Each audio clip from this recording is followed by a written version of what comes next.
TBC 클리닉 건강 365 오늘의 주치. 오늘은 정승민 내과 전문의와 함께하도록 하겠습니다. 네, 안녕하세요. 안녕하세요. 안녕하십니까. 네. 영남대병원 내분비대사내과 정승민입니다. 네. 반갑습니다. 반갑습니다. 요즘 무척 덥잖아요. 찜통더위가 계속돼서 힘든데 혹시 교수님은 휴가 다녀오셨나요? 네. 예년보다 더위가 조금 일찍 찾아온 것 같은데요. 네. 저는 더위가 한풀 꺾인 뒤에 휴가 갈 계획이 있습니다. 좋은 생각이네요. 저도 그래요. 근데 사실 이렇게 휴가 가기가 선뜻 좀 겁이 나는 게 네. 저는 뒤에서 누가 물총 쏜 줄 알았어요, 교수님. 땀이 가만히 있어도 그냥 물 맞은 듯이 흐르고. 그래서 제가 생각을 해보니까 여름이라서 그런 건지 아니면 제가 체력 방전이 돼서 그런 건지 이럴 땐 좀 어떻게 해야 됩니까? 아무래도 날이 너무 덥고 땀을 많이 흘리는 계절이다 보니 수분을 충분히 섭취를 하시고 좀 비교적 덥지 않은 이른 아침이나 저녁 시간대를 이용해서 가벼운 산책을 통해 체력을 유지하는 것이 도움이 되겠습니다. 네.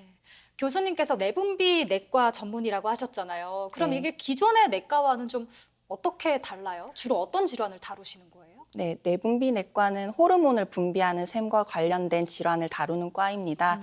주 진료 분야는 당뇨병, 갑상선 질환, 골다공증, 뇌하수체 질환, 부신 질환, 성선 질환 등이 있습니다. 네, 그렇군요. 네. 다양한 질환들을 다루는 그런 과가 되겠는데 그렇다면 오늘 다룰 주제는 어떤 내용인가요? 네, 오늘은 갑상선 기능 저하증에 대해서 말씀드리겠습니다.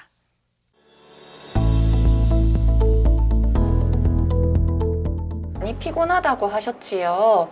갑상선도 부어 있던데 초음파를 해보니 갑상선 크기가 커져 있고 갑상선 실질이 불균질합니다. 혈액 검사 상에서도 갑상선 호르몬이 저하가 되어 있고 갑상선 자극 호르몬이 증가되어 있으며 갑상선 자가 항체가 양성이라서 하시모토 갑상선염이 의심이 됩니다. 갑상선 호르몬 보충 치료가 필요하겠습니다. 최근 코로나19가 다시 증가세를 보이는 가운데 갑상선 질환 등 내분비계 질환이 순환기계 질환과 더불어 고위험 기저질환으로 분류되고 있는데요. 만약 평소와 다르게 무기력한 상태가 지속되고 피로감이 심해진다면 갑상선 기능 관련 검사를 받아보는 것이 좋습니다. 갑상선 호르몬은 신체 대사를 담당하는 매우 중요한 역할을 맡고 있어서 체온 유지, 신진대사 균형 등 신체 주요 기관의 기능을 적절하게 유지하고 지질대사, 비타민 대사 등 우리 몸의 전반적인 에너지 대사를 관장합니다. 갑상선 기능 저하는 말 그대로 체내 갑상선 호르몬이 부족해 기능이 떨어지는 상태를 의미하는데요. 보통 소화기에는 변비, 성장장애, 발달장애 등이 발생하기 쉽고 성인에게 만성피로, 식욕부진, 체중 증가, 변비, 피부 건조함 등의 증상이 나타날 수 있습니다. 갑상선 기능 저하증은 근본적인 치료법이 없고 약물 복용으로 호르몬 수치를 일정하게 유지시켜야 한다는데요. 평소와 달리 자주 피곤해진다면 혹시 갑상선 기능에 문제가 있진 않은지 오늘 전문가와 함께 자세히 살펴봅니다. 네, 갑상선 기능 저하증 한 네. 번쯤은 다 들어보셨을 질환입니다만 그렇습니다. 먼저 여기에 대해서 알아보기 전에 갑상선이 우리 몸에서 어떤 일을 하는 기관인가요? 네, 갑상선은 한자를 풀어서 해석을 하면 갑옷갑, 형상상, 샘선이라고 해서 방패 모양의 샘을 말합니다. 우리 목 앞 중앙에 나비 모양으로 기도 주위를 감싸고 있는 장기이고요. 우엽과 좌엽 그리고 양엽을 이어주는 협부로 구성이 되어 있습니다. 갑상선 호르몬을 생성하고 분비하는 역할을 하는 중요한 장기입니다. 갑상선 말씀해 주시니까 왠지 네. 갑상선 이렇게 제가 만지면 만져질 것 같은데 그렇지는 않잖아요. 네, 정상인에서는 네. 네, 굉장히 작아서 겉으로 보이지도 않고 촉진했을 때도 작습니다. 오, 그러면 저는 한 번씩 이제 아무래도 말하는 직업이다 보니까 목 양쪽이 좀 붓는 듯한 느낌이 드는데 네. 혹시 이것도 갑상선하고 관련이 있는 건가요? 사실 갑상선 질환은 호소하는 증상이 비특이적이고 우리가 일상생활에서 흔히들 겪을 수 있는 증상과 징후들이어서 말씀해주신 증상만으로 갑상선 질환이 있다고 100% 확신을 갖기는 어렵습니다. 네. 근데 일단 갑상선에 이상이 있으면 몸이 무지 피곤하다고 하던데 네. 요즘에 제가 그렇거든요. 네. 저 뭐 갑상선 이상이 있거나 그런 건 아니겠죠? 한번 검사를 병원에 오셔서 네, 해보시면 어떨까 싶네요. 네. 아니 일단 갑상선이 우리 몸에서 어떤 역할을 하는지부터 좀 알아보면 좋을 것 같아요. 네, 갑상선은 우리 몸의 전반적인 대사를 조절하는 중요한 기관입니다. 갑상선 호르몬은 열 발생을 통해서 체온을 일정하게 유지를 하고 탄수화물과 지방의 대사에도 관여하며 특히나 정상적인 골 성장과 뇌의 발육에 결정적인 역할을 합니다. 갑상선 호르몬이 과다 분비가 되면 갑상선 기능 항진증이, 갑상선 호르몬이 부족하면 기능 저하증이 발생하게 됩니다. 네. 네. 그만큼 이제 우리 신체에서 갑상선 호르몬이 중요한 역할을 하고 있다고 볼 수가 있겠는데 지금 말씀을 해주신 것처럼 부족하면은 갑상선 기능 저하증, 과다 분비되면은 이제 기능 항진증이 발병을 하게 되는데 이 두 가지가 어떤 질환인지 좀 설명해 주시죠. 네, 갑상선 기능 저하증이란 갑상선 호르몬의 분비 감소로 인해서 말초 조직의 대사가 전반적으로 지연이 되는 병이고 반대로 기능 항진증은 전반적인 대사가 촉진이 되는 질환입니다. 아, 네. 그렇군요. 그러면은 갑상선 호르몬이 부족해서 생긴다고 말씀하신 네. 기능 저하증, 이건 구체적으로 원인이 뭘까요?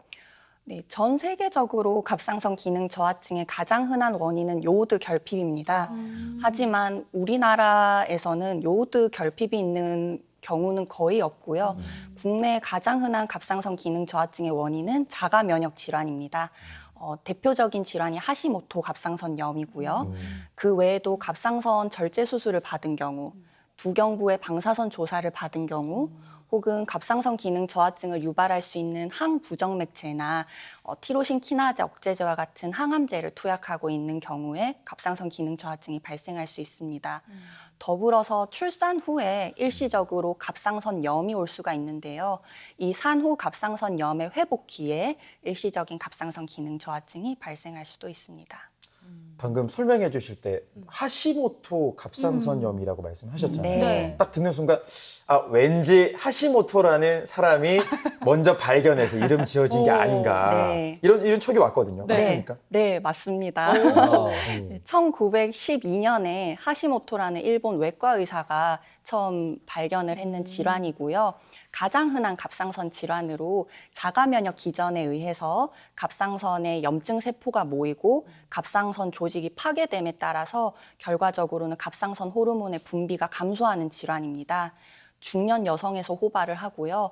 약 20%에서 갑상선 기능 저하증으로 발현하게 됩니다. 네, 근데 제가 아는 분은요, 잠을 자도 그렇게 몸이 막 피곤해가지고 병원에 갔더니 갑상선에 이제 문제가 있다라고 하더라고요. 그러니까 갑상선 기능 저하증이 생기면 그렇게 막 눈에 띄게 엄청 피곤해지는 건가요? 네, 갑상선 기능 저하증의 대표적인 증상이 피로감입니다. 그런데 갑상선 기능 저하증은 무증상에서부터 심한 증상을 표현하는 경우까지 다양해서요. 피로하고 기운이 없다, 쉰 목소리가 나고 말이 어눌해진다, 기억력이 감퇴된다, 추위를 많이 탄다, 피부가 건조하고 거칠어진다, 머리카락이 거칠고 잘 부서진다, 몸이 붓는다, 체중이 증가한다, 소화가 안 되고 변비가 생긴다, 맥박이 느리다, 근육통이 있고 손발이 저리다, 생리가 불규칙해지고 양이 많아진다, 임신이 잘 되지 않거나 유산이 된다, 성욕이 감소한다 등의 증상이 있으면 갑상선 기능 저하증은 아닐지 의심을 해보셔야 됩니다. 네, 그렇군요. 그 저하증에 상당히 많은 증상들이 이제 네. 이렇게 나타나는데 갑상선 기능 항진증의 증상과는 어떻게 다른지 두 가지 증상을 좀 구분할 수가 있을까요? 네, 갑상선 기능 저하증은 전반적인 대사가 지연이 되고 몸이 붓는 반면에 갑상선 기능 항진증은 전반적인 대사가 촉진이 되고 체중이 감소하게 됩니다. 내 몸이 계속 100m 달리기를 하고 있는 것 같은 느낌이 들어서요. 체중이 감소하고 계속 가슴 두근거림이 있고 조금만 걸어도 호흡 곤란이 생기고 체온이 상승하고 땀이 많이 나며 더위를 참기 힘들고 설사를 많이 하게 되는 증상이 생깁니다. 네, 그렇군요. 그렇군요. 네. 그렇다면 어떤 경우에 이런 갑상선 기능 검사를 하는지 궁금합니다. 뭐 네. 이런 증상이 나타났을 때 하는지 아니면 정기적으로 검사가 필요한지 궁금한데요. 그래요. 네, 갑상선 기능 저하증을 의심할 수 있는 증상이 있거나 혹은 갑상선 기능 저하증을 초래할 수 있는 수술력, 약물 복약력, 방사선 조사력이 있는 경우에는 반드시 갑상선 검사를 해보셔야 되고요. 네.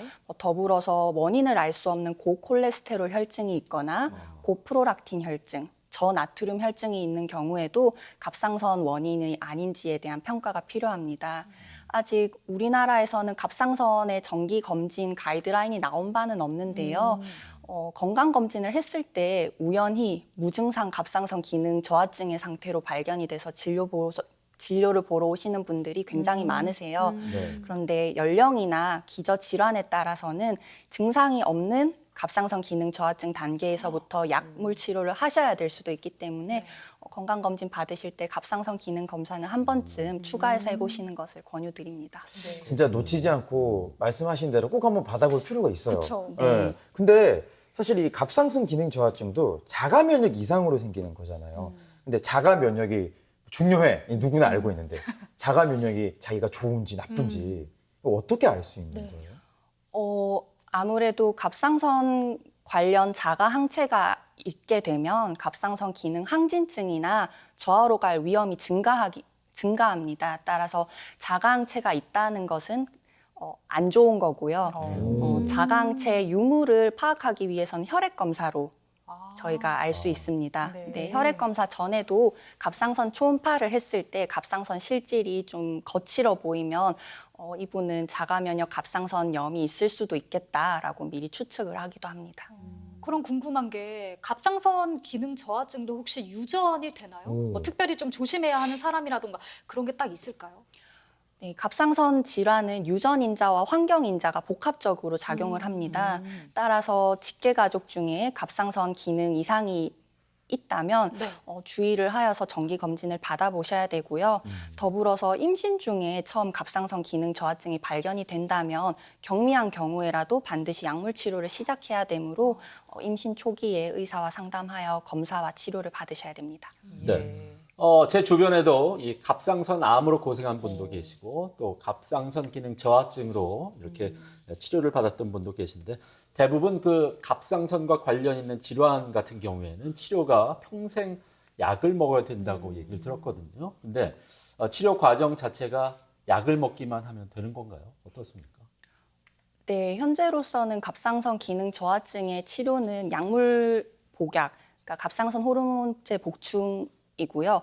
부족한 만큼의 갑상선 호르몬을 보충을 하면 갑상선 기능이 정상화가 되고 전반적인 대사 기능이 정상화가 됩니다. 이를 유지하는 것이 갑상선 호르몬제 보충의 목표입니다. 네.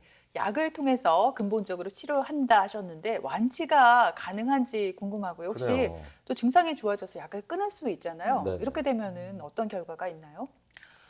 갑상선 호르몬제는 갑상선 자체를 치료하는 치료제라기보다는 보충제라고 생각을 하시는 게 좋을 것 같습니다. 따라서 비가역적인 갑상선 기능 저하증이 생긴 분들에서는 약을 중단을 하면 다시 갑상선 기능 저하증으로 가기 때문에 꾸준히 복약을 하시는 경우가 훨씬 많습니다. 다만 일시적인 갑상선 기능 저하증이 왔던 경우라면 갑상선 호르몬제를 감량을 하고 중단을 해볼 수도 있습니다. 이 갑상선 호르몬제의 용량 적정성 평가는 용량 변경 4 내지 6주 후에 혈액 검사를 통해서 판단을 하게 되고요. 용량만 잘 맞추고 갑상선 기능을 정상 범위로 유지를 한다면 평생 복약을 해도 부작용이 없기 때문에 장기 복약에 대한 부작용 염려는 하지 않으셔도 됩니다. 오. 네. 그러면 꾸준히 일단 복용해야 되는 게 이제 포인트네요. 그쵸. 혹시 이 외에 다른 주의사항은 없나요? 예를 들어서 뭐 식간에 먹어야 된다거나. 네, 갑상선 호르몬제는 하루 한 번 복약을 하면 되는데 위산 농도가 적절하게 유지가 되는 상태에서 복약을 해야 되기 때문에 공복에 복약을 하셔야 됩니다. 따라서 아침 식전 30분 내지 60분에 복약을 하시거나 저녁 식후 4시간째, 즉 취침 전 공복 시간에 복약을 하는 것이 권장이 되고요. 약을 드실 때는 물과 함께 섭취를 하셔야 되고 커피, 두유, 자몽 주스와는 함께 섭취를 하면 안 됩니다. 더불어서 칼슘제, 철분제, 제산제 등과는 3시간 내지 4시간의 간격을 두고 복약을 하셔야 됩니다. 이 갑상선 호르몬의 원료가 되는 게 요오드라고 얘기를 해주셨는데 그러면은 기능 저하증이 있으면 요오드 섭취를 늘리면 되는 거 아닌가 싶거든요. 뭐 비타민 저희가 알약 먹듯이 요오드를 그냥 간편하게 탁 먹을 수 있는 건지. 그럴듯하네요. 그죠? 아니면은 이제 뭐 식사를 하면서 이거를 보충할 수가 있는 건가요? 네, 질문을 굉장히 많이 받는 내용입니다. 하지만 한국인에서는 요오드 결핍에 의한 갑상선 기능 저하증은 거의 없고요. 따라서 기능 저하증이 있다고 해서 요오드 보충량을 늘릴 필요는 없고 갑상선 호르몬제만 잘 복약을 하시면 됩니다. 오히려 요오드 결핍뿐만 아니라 요오드 과잉 섭취도 갑상선 기능 저하증을 초래하기 때문에 한국인에서는 요오드 섭취를 제한하는 것이 도움이 됩니다. 우리나라 사람들은 대개 반찬으로 해산물도 많이 네, 드시고 많이 먹죠. 해조류. 네, 채조류도 많이 드시고 다시마를 우린 물에 밥을 안 치기도 네. 하기 때문에 네. 좀 그 요오드 섭취를 제한을 하기 위한 노력이 필요하고요. 특히 해외에서 영양제를 구입한 경우에는 요오드 함량이 해외 외국인 기준으로 만들어졌기 때문에 한국인이 드시기에는 과용량일 수도 있어서 한번 확인을 해보시는 것을 그렇군요. 권유드립니다. 예. 요오드가 그러면은 뭐 다시마라든가 뭐 미역 이런 데도 좀 많이 함유가 돼 있겠죠? 네. 네, 그래요. 그래서 저는 그 미역국을 맨날 먹는데 매일 생신이시네요. 큰일 났습니다. 그 해조류를 그러면은 얼마나 이렇게 먹는 게 좋을까요? 네. 네, 성인에서 권장되는 하루 요오드 섭취량은 150 마이크로그램입니다. 근데 한국인은 평균 권장량의 3배 이상의 요오드를 섭취를 하고 있습니다. 일일 적정 섭취량은 다시마 기준으로는 3 곱하기 5cm 한 장, 김으로는 2장 정도라서. 장이요? 네. 어떤 큰김 말씀하시는 거예요? 반찬김. 반찬이요? 아, 작은데. 네, 그래서 매 끼니마다 해조류를 섭취를 하면 과잉 네. 섭취가 되는 것이고요. 네. 특히 출산 후에 미역국을 많이 먹지 않습니까? 맞아요. 네, 미역국도 하루에 2끼 이상은 섭취하지 말라고 권장을 하고 있습니다. 그렇군요. 그래요. 저는 산후조리원에서 가장 좋았던 게 삼시세끼 이렇게 미역국을 마음껏 먹는 거였는데 주의를 할 필요가 있을 것 같아요. 그렇습니다. 우리가 흔히 이제 네. 식사할 때 김 이렇게 그 맞아요. 뜯으면은 한 번에 한 10장 정도 먹잖아요. 그렇죠. 최소한. 네. 네. 저는 그거 한 2개 뜯어서 먹고 그래요. 그래요? 주의가 필요할 것 같은데. 갑자기. 그리고 이렇게 TMI. 보니까 다들 요오드 과다 섭취하고 있어요. 과다 그렇습니다. 섭취하게 되면은 호르몬 그 과다 분비하고 어떤 관계가 직접적으로 있는지 궁금해요. 네, 요오드 과다 섭취는 그 기저 갑상선 질환에 따라서 갑상선 호르몬 과다 분비와도 관계가 있습니다. 따라서 뭐든지 적당하게 섭취를 하는 것이 중요할 것 같습니다. 아니, 근데 요오드가 부족하면 제가 이런 말을 들었어요. 어떤 말이요? 믿어주세요. IQ가 좀 낮다는 말을 들었거든요. 그렇게 치면 저는 요오드가 굉장히 부족한 것으로 지금 생각이 되는데, 근데 이건 아니겠죠? 심한 요오드 결핍이 있었던 경우에는 출산 후에 그 태아의 지능에 문제가 생깁니다. 하지만 우리나라에서는 요오드 결핍에 의한 지능 저하 걱정은 안 하셔도 될 것 같고요. 다만 임신 중에 갑상선 기능 저하증의 조절이 적절히 되지 않는다면 태아의 신경정신계 발달에 치명적인 영향을 미치기 때문에 꼭 산부인과를 가셔서 갑상선 기능 검사를 하시고 필요한 경우에는 약물 보충을 하셔야 됩니다. 또 걱정되는 게 이 갑상선 어떤 기능 이상이 있으면 이게 갑상선 암으로 발전하지 않을까 이 부분이에요. 많은 분들이 암에 대해서 두려움을 많이 갖고 있잖아요. 맞아요. 어떤가요? 갑상선 기능 저하증이 있다고 암이 생기는 거는 아니고요. 근데 갑상선 암의 수술적 치료를 하고 난 뒤에는 갑상선 기능을 저하증으로 두면 갑상선 자극 호르몬이 증가하면서 암의 재발 위험이 높아지기 때문에 네. 약간의 항진 상태로 조절을 하기는 합니다. 네, 그렇군요. 또 흔히 이제 철분이 결핍돼도 이 갑상선 기능 저하증이 생길 수 있다고 하는데 그럴 경우에는 우리가 이제 철분제를 복용을 하게 되면은 네. 이 문제가 좀 해결이 되는 건가요? 어떻습니까? 악성 빈혈이 있는 경우에 그 원인이 갑상선 기능 저하증 때문일 수는 있습니다. 빈혈과 갑상선 기능 저하증의 치료를 병행을 하면 해결이 됩니다. 네. 네. 아, 그리고 또 특히나 갱년기 여성에게 갑상선 기능 저하증이 많다고 하더라고요. 뭐 특별히 또 제 주변 분들을 봐도 갑상선 기능 저하증을 가지신 분들도 많으시고요. 이게 뭐 여성 호르몬이랑 또 좀 연관이 있는 건가요? 여성 호르몬과는 직접적인 연관은 없고요. 아무래도 갑상선 기능 저하증이 여성에서 연령이 증가함에 따라 호발하기 때문에 네. 그런 연관성이 있는 걸로 보이지만 좀 별개의 일로 생각을 하시면 되겠습니다. 근데 저는 사실 우려되는 게 모든 병이 그렇지만 합병증이 참 무섭잖아요. 갑상선 기능 저하증으로 인해서 혹시나 뭐 합병증 같은 게 좀 생기지 않을까 염려가 되거든요.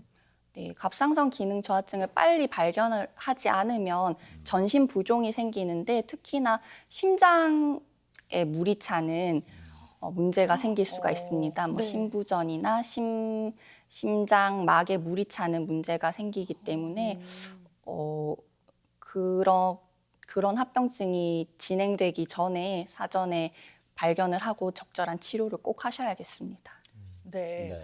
또 궁금한 게 네. 주변에 보면은 갑상선 기능 항진증을 가진 사람도 있고 또 이게 부족해서 저하증을 가진 사람도 있잖아요. 그 비율을 봤을 때 우리나라 사람들에게는 어떤 질환이 더 많은가요? 우리나라에서는 기능 항진증이 더 많고요. 네. 무증상 기능 저하증까지 합치면 한국인의 약 3%에서 갑상선 기능 저하증을 갖고 있습니다. 네. 반면에 기능 항진증은 1% 미만의 유병률을 보이고 있습니다. 네, 그렇군요. 네. 더불어서 이제 앞서 그 설명을 해주실 때 네. 갑상선 기능 검사를 해야 될 필요성이 있는 질환들 여러 가지 그 나열을 해주셨는데 그 가운데 이제 고콜레스테롤 혈증이 있었거든요. 이거는 그 고지혈증을 말씀하시는 건가요? 네, 저도 이제 맞습니다. 개인적으로 네. 고지혈증 약을 먹고 있거든요. 네. 예, 그럴 경우에는 검사를 해봐야 되나요? 대부분의 고지혈증은 대사 원인에 의해서 생기거나 가족력이 있는 것일 텐데요. 그런 원인이 없이 고지혈증이 있는 경우에는 갑상선 기능 저하증으로 인한 LDL 콜레스테롤 증가일 수도 있기 때문에 한번 검사를 해보셔야 됩니다. 아, 네. 그러면은 갑상선 기능 저하증에 안 걸리려면 평소에 좀 이렇게 예방할 수 있는 방법이 있을까요? 갑상선 질환은 다른 대사 질환과는 달리 운동을 하고 식사요법을 한다고 해서 좋아지는 질환은 아닙니다.